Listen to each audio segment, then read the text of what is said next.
berjamaah. Kemudian setelah sholat duhur kita duduk di Baitullah di majelis ilmu untuk thalabul ilmi dan kita mengamalkan kewajiban yang paling dicinta oleh Allah. Karena Rasulullah ketika menjelaskan kepada kita dan memberi pesan wasiat kepada Imam Ali, ya Ali, idza madha alal mu'mini arba'una sobahan walam yujalisil ulama kosa qalbuhu wajasura alal kabairi li'annal ilma hayatul qulub. Li'annal ilma hayatul qulub.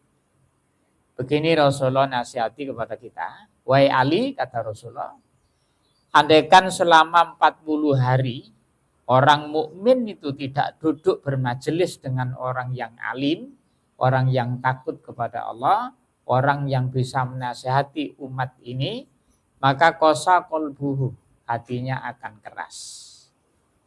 Wajah surah alal kabair, dan gampang terpreset terhadap dosa besar. Li'annal ilma hayatul qulub, karena sesungguhnya ilmu itu adalah yang menjadikan hati itu hidup. Jadi Rasulullah menjelaskan 40 hari orang mukmin tidak duduk di majelis, tidak bermajelis dengan ulama, dengan orang yang alim yang bisa menasihati, maka hatinya jadi keras. Kalau sudah orang itu hatinya keras, maka gampang melakukan dosa besar karena angel dikandani. Hatinya keras. Dan kalau sampai lama tidak duduk di majelis ilmu, itu hatinya akan mati. Kalau sudah mati hatinya, walaupun hadir di siraman rohani, dinasehati, sudah tidak mempan. Sudah mati. Ibarat pohon, sudah mati disiram. Gak ngefek. Kalau si alum-alum disiram, si iso tangi. Makanya aja dicarno alum mati. Soalnya akhir zaman gini, panasnya kayak gini kehidupan itu. Makanya Rasulullah menjelaskan pada kita, Pak. Inna quluba la tasda. Sesungguhnya hati itu bisa karatan. Kama sadaul hadid, sebagaimana besi itu karatan. Sahabat ketika dikasih tahu bahwa hati itu bisa karatan seperti besi, maka nanya kaifajila wa ya Rasul. Bagaimana cara membersihkan karatnya itu supaya tidak karatan? Rasulullah menjawab, jila wal Quran wa dzikrillah. Bersihkan dengan mempelajari, membaca Al-Quran dan zikir kepada Allah. Itu siqalul qalb, pembersih hati. Zikir dan mempelajari Al-Quran. Ayat dibaca, disampaikan seperti itu. Itu hati kita. Isokaratan kata Rasul. Apalagi gini. Kalau punya uang banyak, hati ini adem, lembab. Nanti nek gak punya panas, itu tambah gelis karatan ngono. Model. Ilu tayeng. Kalau pegang uang banyak ayem, lembab hatinya. Begitu gak punya panas. Itu tambah cepet karatan itu. Nah, jadi di sini 40 hari saja orang mukmin tidak lam yujalisil ulama qasa qalbuhu wajassura alal kabairi li'annal ilma hayatul qulub. 40 hari orang tidak duduk di majelis ilmu, tidak duduk sama para ulama yang bisa memperbaiki agamanya, bisa menasihati, melunakkan hatinya, maka hati itu akan keras, dan ketika keras maka orang itu gampang melakukan perbuatan dosa besar. Asalnya nek ngaji gendaan gak wani, begitu gak ngaji gendaan moro. Dirasakno gendaan kok enak ngene terus akhirnya. Sesuai gendaan tok uripe. Jadi dan akhirnya bablas karena setan itu musuh kita. Kita lanjutkan. Maka Rasulullah pernah menjelaskan pada kita gini. Ini ilmu. Jauharatu ibnu Adam, arbaatun, ada 4 macam ini mutiara yang berharga yang diberikan oleh Allah kepada anak cucu Adam itu 4. Yang pertama al-aqlu, akal. Yang kedua ad-dinu, agama ini. Dan yang ketiga al-haya'u, sifat malu. Kemudian yang keempat al-amalu sholeh. Jadi kalau kita diberi akal sempurna, kemudian diberi pengertian din, agama, kemudian diberi sifat malu. Karena malu itu termasuk cabang iman, bukan Islam. Ketika Rasulullah menjelaskan al-imanu bid'un wa sab'una su'ban. Iman itu ada 70 lebih cabangnya. A'laha, itu riwayat yang satu.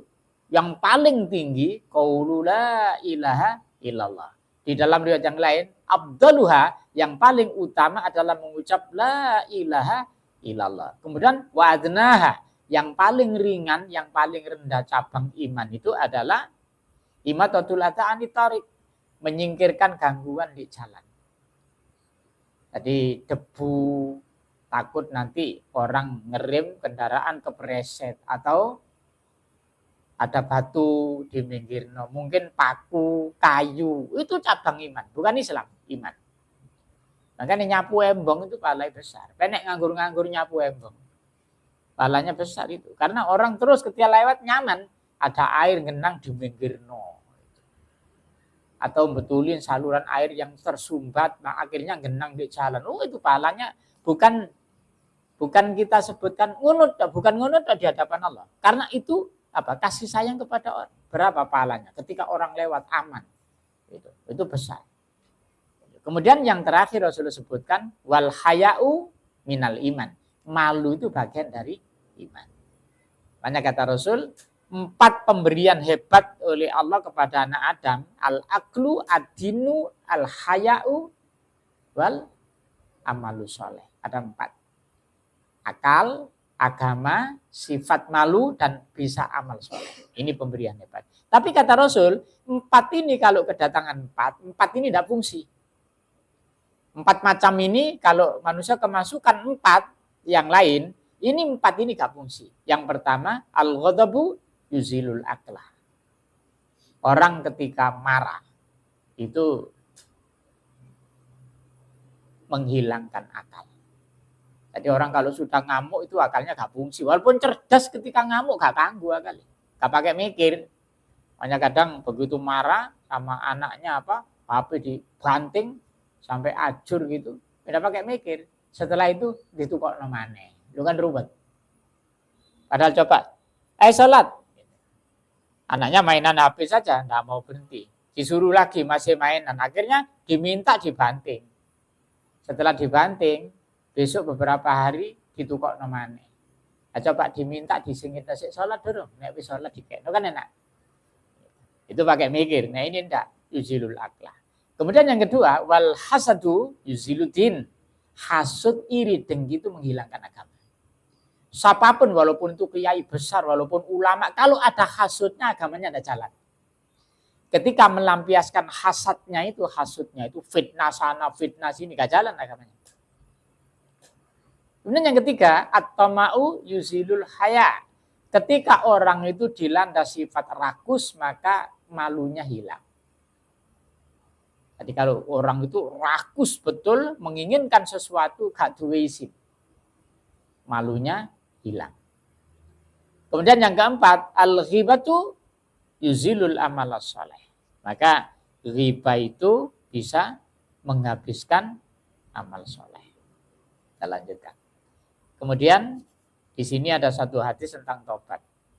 Rasulullah ketika menjelaskan tentang tobat, di dalam riwayat yang lain, tobat itu ada 3 syarat. Yang pertama, anadzam, nyesel. Yang kedua, janji, tidak mengulangi perbuatan itu. Dan yang ketiga, islah, memperbaiki diri dari asalnya yang tidak baik itu berhenti terus diperbaiki. Tapi Rasulullah menjelaskan, tidak diterimanya tobat sebab memakan makanan yang haram, itu tobatnya tidak diterima. Kata Rasulullah, qala alaihi salatu wasallam, ya Ali, la taubata li ta'ibi hatta yaksila batnahu minal harami bitibbil kasbi. Wahai Ali, tidak dianggap tobat atau belum berguna tobatnya orang yang litaib untuk orang yang tobat. Hatta, ini ada goya, sehingga yaktasila batnahu minal haram. Dia mau membersihkan dirinya, perutnya itu dari sesuatu yang haram dengan cara biti bil kasbi, membaguskan ikhtiar usahanya untuk cari rezeki, ya apa caranya tidak kena haram. Itu tobatnya baru diterima. Nanti ada beberapa syarat yang lain di dalam hadis yang lain. Falaisa bita'ibin, bukan termasuk orang yang tobat, orang yang tidak merubah teman-teman yang rusak. Falaisa bita'ibin termasuk tidak dianggap tobat orang yang belum menggulung tikarnya. Jadi kalau orang tobat itu ya ibadat malam, ya bangun tahajud gitu. Kalau tidur ya belum. Jadi ada islah, memperbaiki diri. Di sini tobat tidak diterima ketika makanan yang dimakan masih haram.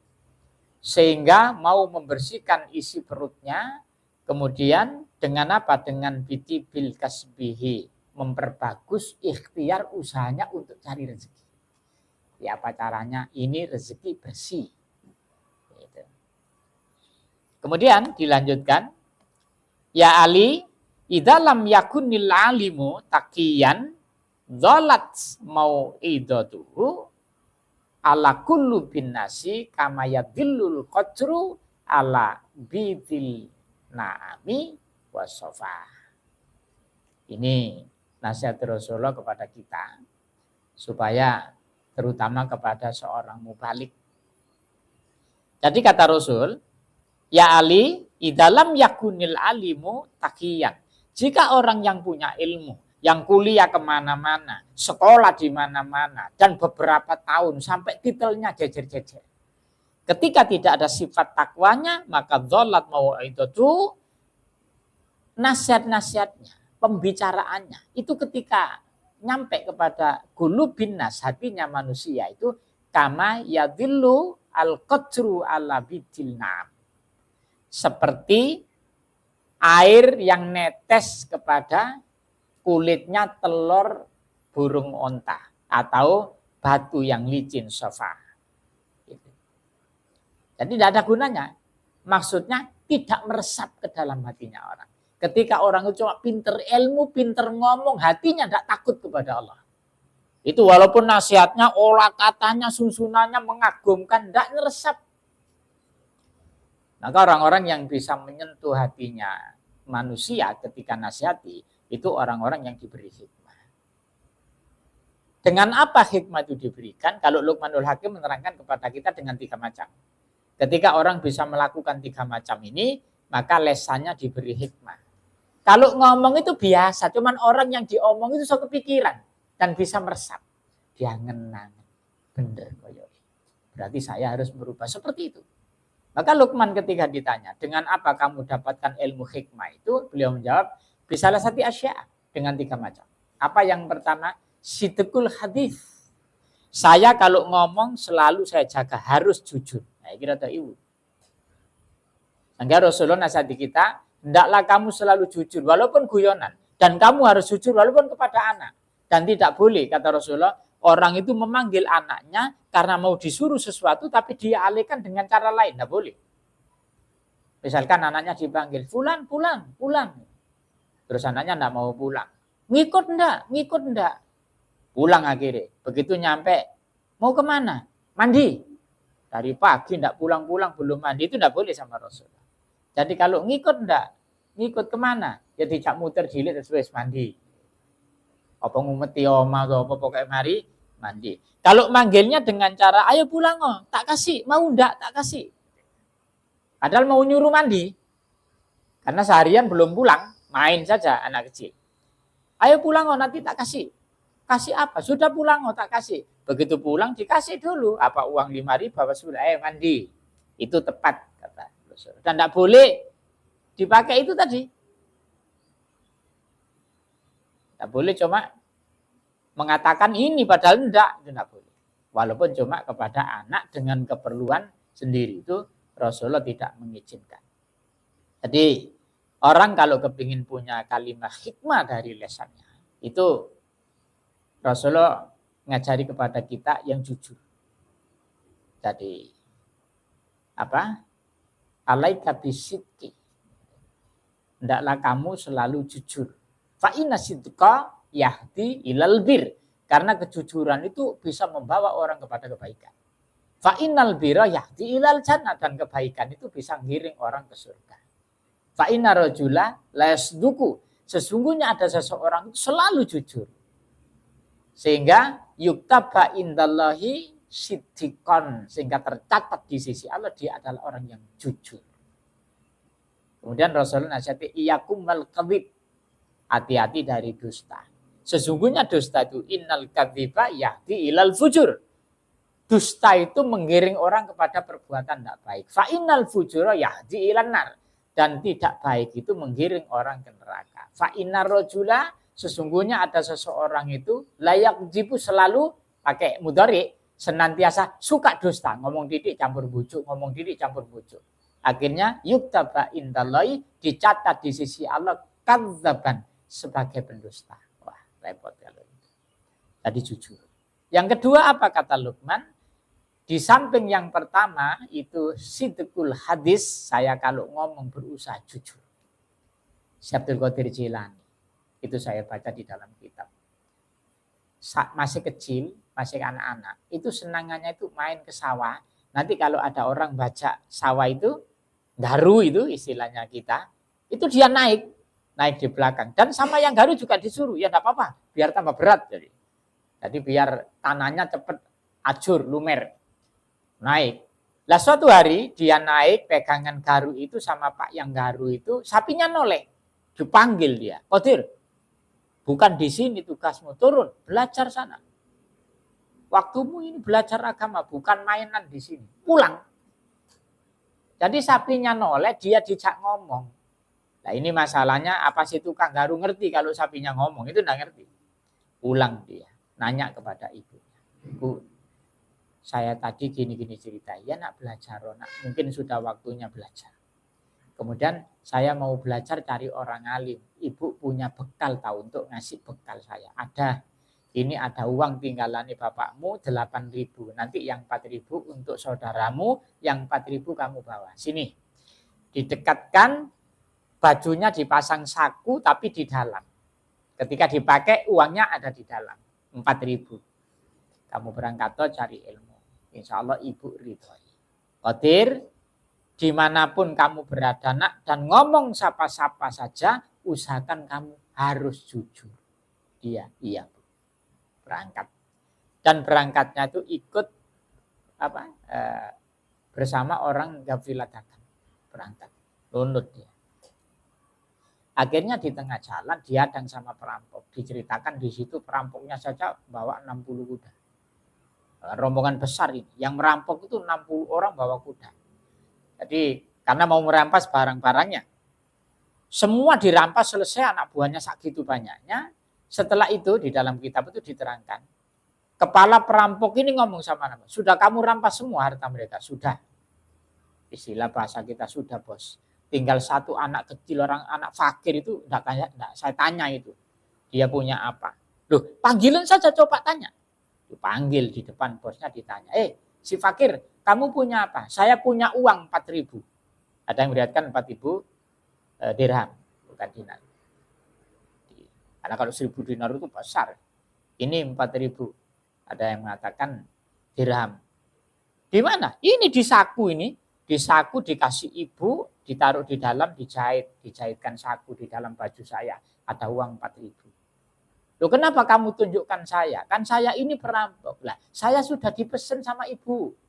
Qadir, kamu di mana saja ngomong sama siapa saja yang jujur, tidak boleh bohong. Ya, saya ngomong jujur, memang saya punya uang. Akhirnya si kepala perampok itu nunduk malu. Kamu anak sekecil ini jujur. Saya sudah tua mau mati, saya masih belum bisa jujur dan saya masih mengerjakan kemungkaran seperti ini. Saya malu sama kamu dan saya insya Allah berhenti, saya mau tobat. Ini. Kalimat kalau ada nur itu akan masuk ke dalam hati dan hati itu punya nur, punya penerangan. Akhirnya orang ini mikir, kepingin baik, kepingin tobat, kepingin jadi orang baik, itu nur. Dia tobat dia. Langsung tobat. Dan jadi orang baik. Berkat siapa? Allah kasih hidayat dipertemukan dengan orang jujur, yaitu Abdul Qadir Jailani. Baktinya kepada ibunya luar biasa, jujurnya luar biasa. Itu Abdul Qadir Jailani. Kemudian yang kedua, kata Luqman, saya dapat ilmu hikmah itu yang kedua karena saya adul amanah. Saya selalu menunaikan amanat. Jabatan amanat, pekerjaan itu amanat, anak itu amanat. Semuanya ini amanat. Hidup ini amanat. Maka kata Rasulullah, amanat itu berat. Di surat Nisa ayat 58, kita diperintah latu adul amanah ila ahliya. Kita dipanggil, diperintah, tunaikan amanat kepada ahlinya. Kata Rasulullah, jabatan itu amanat. Nanti akhir zaman umatku rebutan, di akhirat menjadi penyesalan besar. Dan semuanya berlaku amanat. Orang jual beli itu amanat. Pokok Rasulullah menerangkan, dan seringan-ringannya amanat, kata Rasulullah, orang nitip salam. Itu amanat. Makanya penting wis ngaji iki, ero nek nitip salam itu amanat. Ojo gampang titip salam. Kenapa? Berat. Nitip salam harus disampaikan. Nah, kalau ketemu enggak apa-apa. Saya pernah kasih contoh itu. Saya ada teman ngaji itu orang Arab. Kenal sama orang daerah Wiyung itu murid. Ini masih ngaji ke Ustadz. Iya insya Allah. Tolong nanti saya titip salam. Karena dulu di Barata orang. Orang ini di Alstom. Biasanya dia suplai di Alstom. Kemudian saya sampaikan. Ketemu di Wiyung, saya sampaikan. Dapat titipan salam dari Fulan. Ternyata alhamdulillah. Waalaikumsalam. Anu tat salam balik. Wah iki rumpet tau. Begitu salam disampaikan. Ono salam balik kan. Ternyata kami saya ngaji gak ketemu orangnya. Mana Pak ini Fulan? Nang Malang tat. Ya Allah muga-muga nang mulik iki salam durung dikekno nek mati kan repot itu. Durung disampaikan. Terus nomor enggak punya. Kecuali punya nomor di WA ngono. Makanya penek misalnya oleh salam terus pen jawab salam balik. Wonge ki ono transport. Bae wonge ado cek iso ngeterno salam gitu. Iki salam balik iki kayak Gojek ngono. Cek mestinya gitu. Ya karena itu amanat. Makanya nek bisa ya gak usah banyak nitip salam. Salam yo, kan kita enteng ngene. Ini yang dititipi berat karena itu amanat kata Rasul. Ayatnya wajib disampaikan. Dan itu yang berat itu. Kita lanjutkan. Jadi kita bertobat itu juga termasuk ada islah. Istilahnya bukan sekedar istighfar, bukan sekedar, tapi kita harus ada kiat-kiat untuk ikhtiar yang baik, jemput rezeki secara ajmal dan sebagainya. Supaya yang kita makan itu bersih. Sehingga tobat kita diterima. Kemudian di sini ada keterangan adab Allah atas orang yang kaya yang tidak bersedekah dan juga orang yang alim yang fasik itu Allah tidak akan segan untuk menyiksanya. Ya Ali, innallaha la yastahi min adzabin ghani syarikin wa alimin fasikin. Ini Allah paling jengkel. Pasti disiksa langsung nanti. Apa? Ya Ali, sesungguhnya Allah tidak akan segan-segan dan langsung menyiksa terhadap siapa? Orang yang ghaniyin syarikin, soge nyolong. Itu saya kita tambahin sing nyolong sing soge-soge. Ini ghaniyin syarikin. Ini tidak pakai atof, jadi langsung naat man'ut dari orang kaya yang mencuri. Wes soge lu korupsi. Itu digawe apa man wis tuwa jange mati. Ghaniyin syarikin kemudian alimin fasikan. Wong alim ngerti ilmu kok kefasikan yang diperbuat. Apa fasik itu? Kata Rasul, sibabul muslim fusuk. Orang yang mencela orang muslim itu adalah kefasikan. Dan ini lihat sekarang. Ulama yang lakukan ini. Orang alim. Bukan orang biasa. Maka di sini alimin fasikin. Wong alim kok fasik. Itu nanti disiksa sama Allah. Jadi kalau kita paham dengan agama ini. Yaitu Sibabul muslim fusuk. Mencela orang sama Islamnya itu adalah kefasikan besar. Wa qatalu kufrun, kalau sampai memusuhi seperti sekarang ini serunya kafir, itu kekafiran yang dilakukan. Keingkaran. Jadi keliru. Makanya kita kalau kita paham dengan kalimat al-muslimu akhul muslim. Kalimatnya pakai al. Alif lam takrif itu menunjukkan makrifat. Orang yang dikenal bahwa dia itu adalah orang yang nurut kepada Allah, muslim kepada Allah, pasti akhul muslim, pasti bersaudara dengan orang Islam. Tapi kalau muslimun masih nakiro, Islamnya belum jelas, maka sulit untuk bersaudara dengan orang sama-sama Islam. Sejak lambi kata Pak Rukun. Sembayang subuh sing situ donga kono sing situ gak iku rodok lirik-lirikan. Kenapa? Bukan al-muslim, masih muslimun. Islamnya belum jelas. Kalau Islamnya jelas, ya, nggak ngelihat baju, nggak lihat ini, yang penting Tuhannya Allah, nabinya Nabi Muhammad, agamanya Islam, kitabnya Al-Quran, dulur, enak. Ya, sekarang ini enggak. Jadi setonnya yang kuat dan orangnya ngikut. Padahal kata Rasulullah, mencela saja terhadap orang Islam itu kefasikan. Nah sekarang justru yang berbuat itu justru alimin fasikin. Wah berat. Makanya jenengan kalau bisa jangan ngikut-ngikut. Jaga lisan supaya selamat. Kita lanjutkan. Faslun fi hibdil lisan. Sekarang bahas jaga lisan. Ini berat ini. Orang perempuan itu istimewa diperlakukan oleh Allah. Jadi orang perempuan itu kepingin masuk surga hebat, syaratnya cuma 3. Dan ini wajib. Sholat 5 waktu, puasa Ramadan, taat sama suami. Cuma 3. Itu suruh masuk surga, milih pintu 8, suruh milih, sukanya. Min abwabi syi'ti, itu 8 pintu. Ada babu sodako, boleh masuk sana. Ada babu royan, orang yang ahli puasa. Boleh masuk, ada babu duha, orang ahli duha. Ada babu sholat, orang yang ahli sholat. Ada babu jihad dan sebagainya. Itu 8 pintu suruh milih. Cuma 3. Sholat 5 waktu, puasa Ramadan, taat sama suami. Cuman memang istri itu kewajibannya sedikit, Pak. Di dalam rumah tangga itu cuma 2. Taat sama suami, ngerawat anak, selesai. Lainnya tuh semua tugasnya orang laki. Jadi nyapu rumah, nyuci, masak, kemudian apa saja sudah. Itu tugasnya orang laki.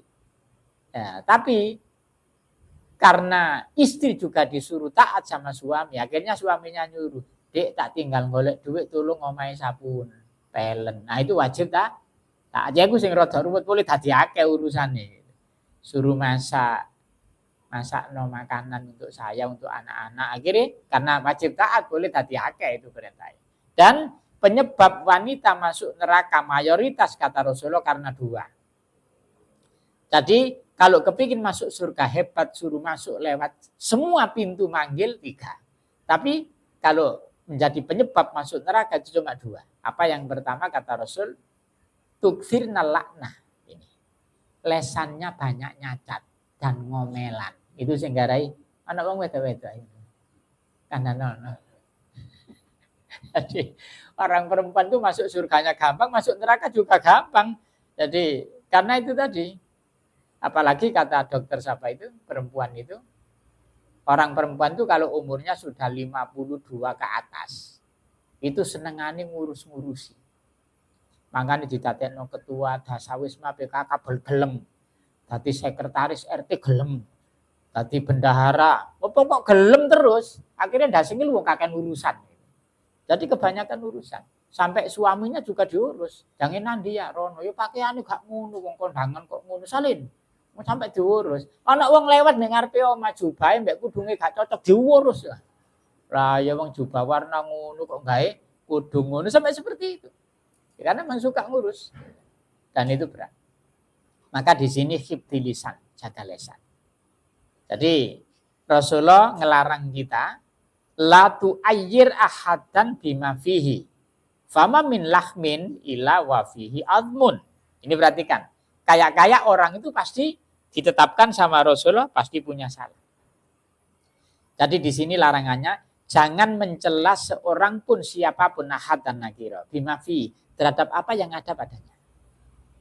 Fama min lahmin ila wa fihi admun. Karena tidak ada daging kecuali memang ada tulangnya. Daging to wapi murni yo gak ono mesti ono balunge.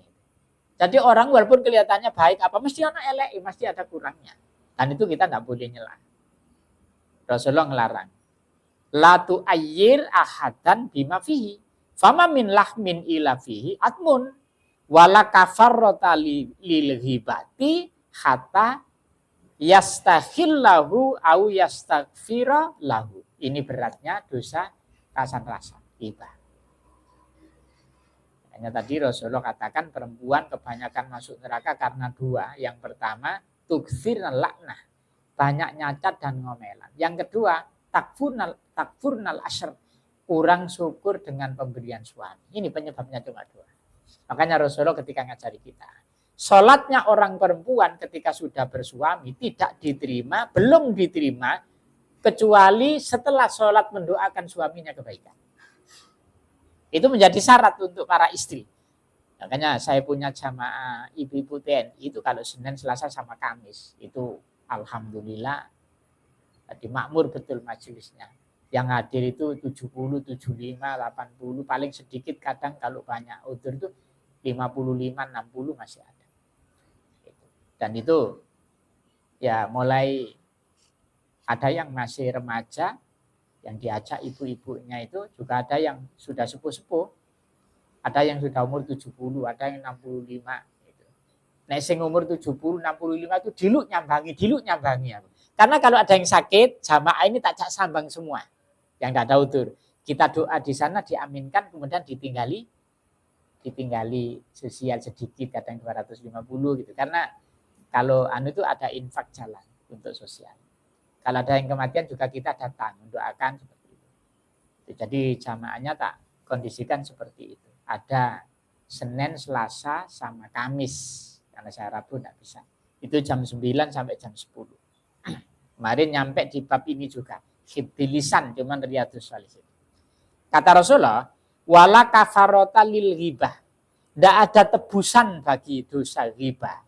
Kecuali atau sehingga yastakhillahu au yastaghfirallahu. Sehingga orang yang dirasani itu menghalalkan atau orang yang dirasani itu mengampuni, memaafkan. Itu baru bisa diampuni sama Allah. Ini. Makanya ini dosa hukul adami berat. Dan Rasulullah ngelarang kita, ayat Al-Quran juga ngelarang kita. Makanya kata Rasul, hidup ini dikasih solusi sama Allah dan Rasulnya cuman berat. Dan bisa surganya dekat sama Rasul. Kata Rasul gini, man qalla maluhu wa kathura iyaluhu wa hasunat sholatuhu wa lam yaghtabil muslimin ja'a ma'i yaumal qiyamah. Siapa yang hidup cuma sekali, sedikit hartanya, anaknya banyak, sholatnya bagus, tidak pernah ngerasani orang Islam, di hari kiamat surganya kumpul sama Rasul. Dekat sekali. Tapi papat ini pahit kabeh, kate duwe anak akeh, sholat suruh bagus, kemudian gak boleh rasa. Ini rada angel papat iki. Dan ini kata Rasulullah, la tu'ayyir ahadan bima fihi. Kamu jangan suka mencela terhadap seseorang yang di situ ada kekurangannya. Kenapa? Karena kata Rasul, min lahmin, jadi wama min lahmin itu ila wa fihi admun. Karena daging itu tidak mungkin ada tulang. Jadi jangan dikira kalau orang itu bagus, kiai misalkan orang alim, mesti ada salahnya, mesti ada kurangnya. Karena kata Rasul daging itu mesti ada tulangnya. Kemudian wala kafarrota lil ghibati, tidak ada tebusan bagi dosa ghibah, rasan-rasan, kecuali yastakhilahu au yastaghfirallahu. Kecuali orangnya menghalalkan dan memaafkan. Itu. Baru dimaafkan sama Allah. Karena Rasulullah ketika duduk sama Siti Aisyah, kemudian datang Sofia, itu istrinya juga. Tapi orangnya itu gemuk agak pendek. Lah setelah pergi, Rasulullah itu ngelihat Siti Aisyah ngomong gini, ya Rasulullah, Sofia itu isyarat dengan tangannya saja. Maksudnya orang pendek. Nah disebut cuma isyarat dengan tangan. Sofia itu pendek. Rasulullah mukanya langsung merah marah. Ya Aisyah, qad qulti kalimatan. Kamu sudah sungguh mengucap satu kalimat, andaikan kamu meludahkan itu ke laut, laut jadi merah. Itu kalimat ghibah dan itu dosa. Jadi kan angel, Pak. Angel iki. Nek penek dosa apa wonge kurangi perkara dosa aib apa kan angel. Angel itu apa? Ketika orang itu ada kekurangan tapi bentuk ciptaan, kayak endek ya. Dan itu kata Rasulullah, kamu tidak boleh sebut itu yang orangnya tidak senang. Makanya dulu saya terangkan di sini misalnya ben jange ngomong ambek konco, awakmu kenal fulan sing disewonge. Walah iku lho sing wetenge njumblong wong ireng gak oleh muni ngono. Nek jange kandha putune dhisik lho wonge. Gak boleh disebut kekurangannya itu hibah. Jadi ini Siti Aisyah gak ngomong, cuman ngomong Sofia itu gini. Maksudnya endek. Marah Rasulullah. Bahkan waktu itu Siti Aisyah disuruh ngeludah. Ngeludah kamu. Begitu ngeludah, darah campur daging. Kenapa? Karena itu kalimat termasuk hibah. Menyebut kekurangan orang. Andai kan orangnya dengar, orangnya juga gak suka. Apa yang misalnya tanpa kayak panggilan. Pendek. Misalnya tanpa dosa. Di sewonge iku lho sing wireng tambah dosa. Jadi ini yang sulit. Kekurangan dalam fisik atau penciptaan itu agak sulit. Dan ketika Siti Aisyah suruh ngeludah, betul. Langsung merah, ada dagingnya. Seperti itu. Jadi kata Rasulullah, dosa riba itu tidak bisa dimaafkan oleh Allah sampai orang yang bersangkutan itu memaafkan dan menghalalkan. Rodoa. Jaluk sepuro dhisik. Makanya para ulama kasih solusi. Siapa yang menghibah orang yang sulit untuk ketemu, maka tobatnya adalah membaca istighfar kepada Allah. Kemudian orangnya itu didoakan kebaikan. Itu pun mudah-mudahan Allah memaafkan. Karena gak bisa ketemu. Makanya penek ngerasani ojo sing ado-ado. Terus oleh tak sing cidak-cidak. Jadi tetap gak oleh wong dosa. Karena ada orang itu hobi rasan-rasan. Ono. Orang itu kalau sudah hobi ngerasani, adik sedino gak ngerasani wong ndase ngelu. Ndase ngelu cekot-cekot. Begitu kok mulai ngerasani wong oleh situ, ada loro mulai enteng. Wah itu repot itu. Saya itu ada jamaah ibu-ibu ini. Bagaimana solusinya? Saya itu punya tetangga suka main ke rumah, tapi nanti kalau ngomong-ngomong mesti gibah. Ya sampean larang, nahi mungkar gak berani, tat kono luwe tuwa sungkan. Terus ya apa solusinya? Ya ditinggal saja. Ditinggal, oh ada perlunya mau masuk. Sering gitu. Di luar saya tinggal, oh ya saya mau masuk sama saya mau goreng ini, masa ini lupa. Ngikut nang dapur. Ditutup no rasan-rasan. Ya apa tat? Tinggalan metu sepeda. Masuk jaluk gonceng. Tinggal keluar aja sepeda. Jadi banyak solusi supaya kita apa? Karena kata Rasul, orang yang ghibah dan ada orang yang mendengarkan dua-duanya ikut dosa besar. Karena gak mungkin orang wong rasan-rasan ijen kan sing ngrungokno ono. Ono rasan-rasan tapi ijen itu ngerasan iku stres wong itu. Mesti ada yang mendengarkan. Ada gandengannya. Saya tambah satu. Tingkat bahaya lisan. Ya Ali, ma khalaqallahu fil insani abdallam minnal lisan. Bihi yadkhulul jannata wa yadkhulun nar. Fasjunhu fa innahu kalbun akur, kata Rasulullah. Oh ini. Lesan ini dicontohkan sama Rasulullah seperti anjing gila. Jadi ya Ali, tidak ada sesuatu yang diciptakan oleh Allah yang lebih utama kepada manusia kecuali lesan. Karena dengan lesan manusia bisa masuk surga. Dan punya resiko dengan lesan masuk neraka. Maka fasjunhu, penjaran lesan. Fa'innahu, maka sesungguhnya lesan itu kalbun akur, seperti anjing gila. Begitu Rasulullah contohkan. Disuruh menjara. Ya namanya penjara kan ada saatnya dibuka. Benar mari dibuka ya perlu ditutup. Mana kalau pentingnya dibuka. Begitu kita. Kalau ngomong berpahala, berbau zikir, ada keuntungannya ngomong. Tapi begitu enggak ada dia. Falyakul khairan auliyasmut. Itu paling bagus. Siapa yang mengaku beriman kepada Allah dan hari akhir, kalau ngomong yang baik, kalau enggak bisa lebih baik dia. Misalnya kok kudu muring-muring, nek ngomong kudu elek menengoy, nek perlu diisolasi. Ben gak ngomong. Nah, sudah, mungkin ini yang bisa kita pelajari.